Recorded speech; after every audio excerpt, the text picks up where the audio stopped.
Hello friends, कैसे आप सब। जय हिंद। तो स्वागत है आप अपना यूट्यूब चैनल एजुरेट एजुकेशनल नॉलेज पे।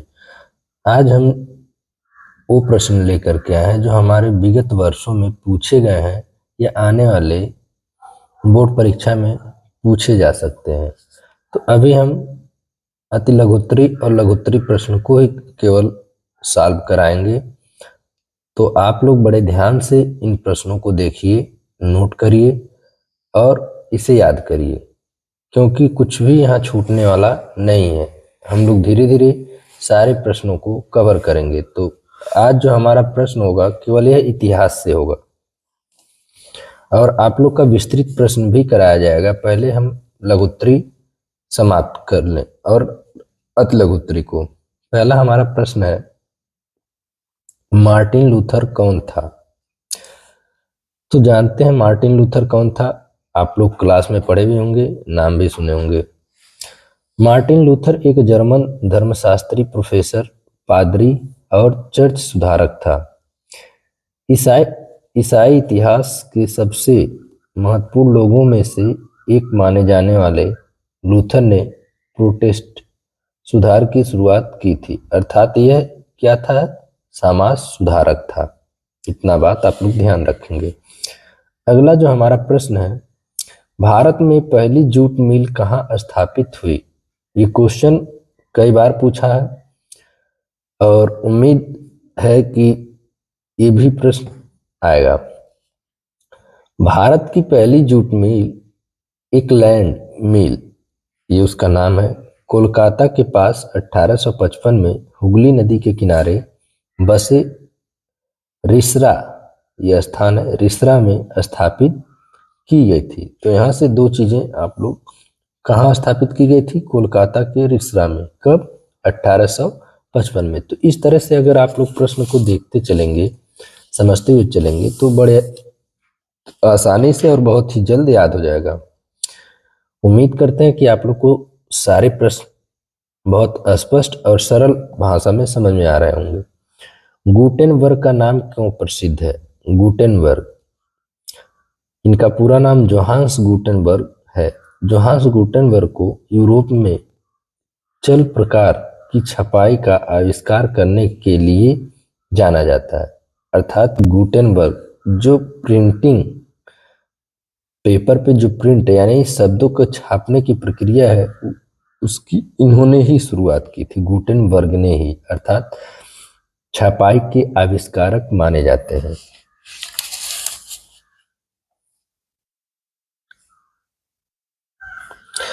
नमक सत्याग्रह क्यों प्रारंभ किया गया। नमक सत्याग्रह या दांडी मार्च की शुरुआत महात्मा गांधी ने ब्रिटिश सरकार द्वारा नमक पर लगाए गए कर का विरोध करने के लिए प्रारंभ किया गया था। ये था हमारा नमक सत्याग्रह। बड़े आराम से अगर क्लास को आप पूरा देखते हैं तो कोई भी प्रश्न छूटने वाला नहीं है। रॉलेट एक्ट क्या था। रॉलेट एक्ट 1919 को ब्रिटिश सरकार ने पारित किया किया था। इसे ब्लैक एक्ट के भी नाम से जाना जाता है। यह एक काला कानून था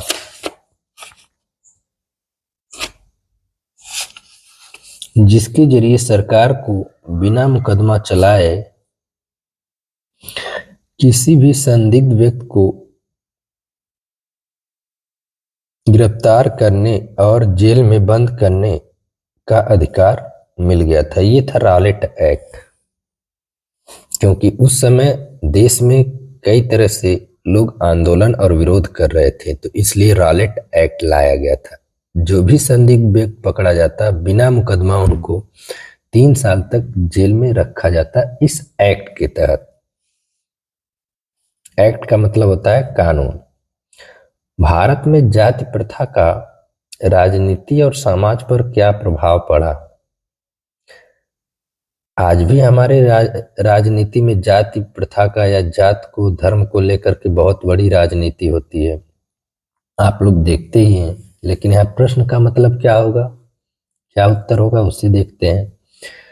भारत में जाति प्रथा ने समाज में सामाजिक असमानता और अन्याय को बढ़ावा दिया। जाति प्रथा के कारण उच्च जातियों के लोगों के पास ज्यादा आर्थिक और राजनैतिक शक्ति थी। जाति प्रथा ने समाज में अस्पृश्यता की भावना को बढ़ावा दिया। अस्पृश्यता का मतलब होता है छुआछूत, एक दूसरे से घृणा करना, एक दूसरे के हाथों से लेन देन न करना, ये तो थी अस्पृश्यता। तो आज भी हमारे समाज में अभी भी कहीं कहीं ज्यादा देखने को मिलता है।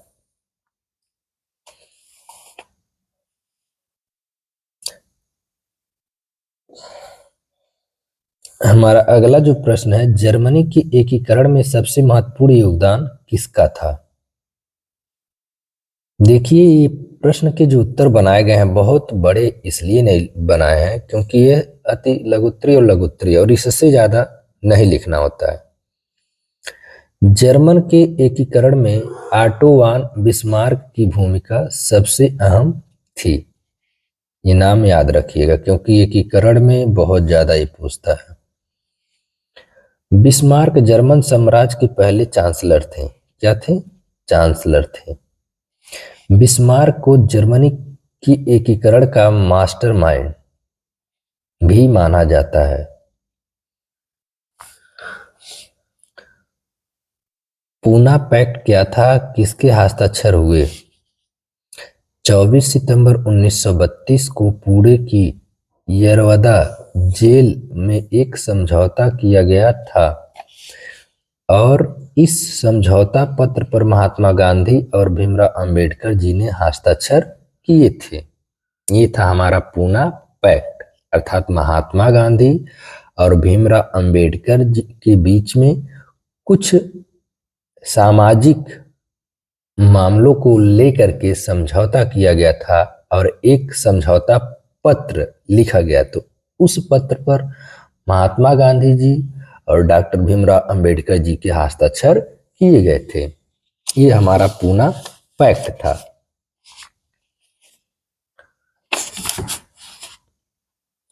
असहयोग आंदोलन कब और क्यों वापस लिया गया? यहाँ ये और है, ध्यान देंगे, सॉरी थोड़ा सा कट गया है। महात्मा गांधी ने 5 फरवरी 1922 को उत्तर प्रदेश के चौरी चौरा में हुई घटना के बाद असहयोग आंदोलन को वापस ले लिया था। चौरी चौरा घटना क्या था? देखिए, उस समय देश में जगह जगह पर लोगों में आक्रोश फैला हुआ था। तो चौरी चौरा जो है, जो जेल है, वहाँ के लोग जो थे वह बहुत ज्यादा आक्रोशित थे। उन्होंने जेल में सिपाहियों को ही बंद करके लगभग 22 लोगों को जिंदा जला दिया। अर्थात जब जेल को जलाया तो उसमें 22 लोग जिंदा जल गए थे, जिनके कारण से महात्मा गांधी जी को बहुत आहत हुई और यह जो आंदोलन चला रहे थे, असहयोग आंदोलन, उस आंदोलन को वहीं स्थगित कर दिए थे। तो ये कब किए थे? 5 फरवरी 1922 को। और प्रारंभ कब किए थे? ये कमेंट सेक्शन में आप लोग लिखेंगे। अगला हमारा प्रश्न है, समवर्ती सूची के 4 विषयों का उल्लेख कीजिए। प्यारे साथियों, आप लोग को हम सारे सूचियों के विषयों के बारे में कुछ ना कुछ लिखा दिए हैं, फिर भी हमारे प्रश्न में है तो हम इसे जरूर देखेंगे। भारत के संविधान की समवर्ती सूची में दी गई समवर्ती सूची में शामिल कुछ विषय देखिए क्या क्या विषय है। शिक्षा जो है ये भी समवर्ती सूची में आता है। वन, न्याय का प्रशासन, बिजली, समाचार पत्र, आपराधिक कानून, ये सब हमारे किस सूची में रखे गए हैं? समवर्ती सूची में। तो इन सूचियों के बारे में आप लोग पढ़ लीजिएगा। 3 सूची होते हैं प्यारे मित्र, समवर्ती सूची, राज्य सूची और संघ सूची।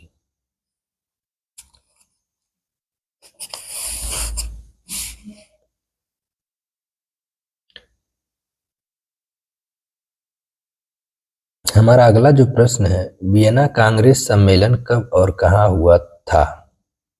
वियना कांग्रेस का सम्मेलन सितंबर 1814 से जून 1815 के बीच वियना में आयोजित किया गया था। इसकी अध्यक्षता ऑस्ट्रिया के राजनेता क्लेमेंस मान मेटरनिख ने की थी। भारतीय राष्ट्र के उदय के 3 कारणों का उल्लेख कीजिए। देखिए प्यारे साथियों, आप लोग के लिए अगर हम इतना मेहनत कर रहे हैं तो आप लोग भी थोड़ा सा मेहनत करके इन सारे प्रश्नों को बड़े अच्छे से ध्यान से क्लास को पूरा देखिए। और अगर हमारे चैनल पर नए हैं तो चैनल को सब्सक्राइब जरूर करिए। क्लास अच्छा लगे तो लाइक कमेंट्स करना ना भूलें। अगला हमारा जो प्रश्न है, भारतीय राष्ट्र के उदय के 3 कारणों का उल्लेख कीजिए। क्या क्या कारण थे? भारत में राष्ट्रवाद के उदय के मुख्य कारण हैं राजनैतिक, आर्थिक और प्रशासनिक एकता, पश्चिमी शिक्षा का प्रभाव, परिवहन साधनों का विकास। ये था 3 मुख्य कारण। अगला जो हमारा प्रश्न है, संघवाद क्या है? संघवाद शासन की एक ऐसी प्रणाली है जिसमें शक्तियों का विभाजन यानी बंटवारा होता है। संघवाद में सरकार की शक्तियां केंद्र और राज्य के बीच बटी होती हैं। संघवाद में सरकार के 2 या उससे ज़्यादा स्तर होते हैं। संघवाद में सरकार के अलग अलग स्तरों का अपना क्षेत्राधिकार होता है। देखिए, संघ का मतलब ये होता है जहां 2 से अधिक लोग मिलकर के कार्य करते हो। तो संघवाद का मतलब यहाँ जो सरकार की शक्तियां होती हैं वह कई भागों में, कई हिस्सों में बटे होते हैं और वह अलग अलग हिस्से में होने की वजह से वहाँ प्रशासनिक रूप से कार्य किया जाता है। अगला प्रश्न जो है, राजनीति में जाति किस प्रकार अनेक रूप ले सकती है? भारत में अलग अलग राजनीतिक दल अलग अलग जात समूह के हितों का प्रतिनिधित्व करते हैं। ब्राह्मण, राजपूत और कायस्थ जैसी उच्च और व्यापारी जातियां और अमीर मुस्लिम समूह कांग्रेस पार्टी के जरिए अपने हितों को व्यक्त करते हैं। और आज भी ये चीज़ें हमें देखने को बहुत ही अच्छे तरीके से मिलती हैं कि राजनीति में ऊंच नीच, जात, धर्म को लेकर के ही लोग राजनीति करते हैं और इसी पे उनकी वोटिंग भी होती है। तो ये चलता रहेगा। इटली के एकीकरण में महत्वपूर्ण भूमिका निभाने वाले 3 नेताओं के नाम लिखिए। ये 3 नेता कौन है जो इटली के एकीकरण में अपनी सबसे ज्यादा भूमिका निभाई है, अर्थात सहयोग दिया है?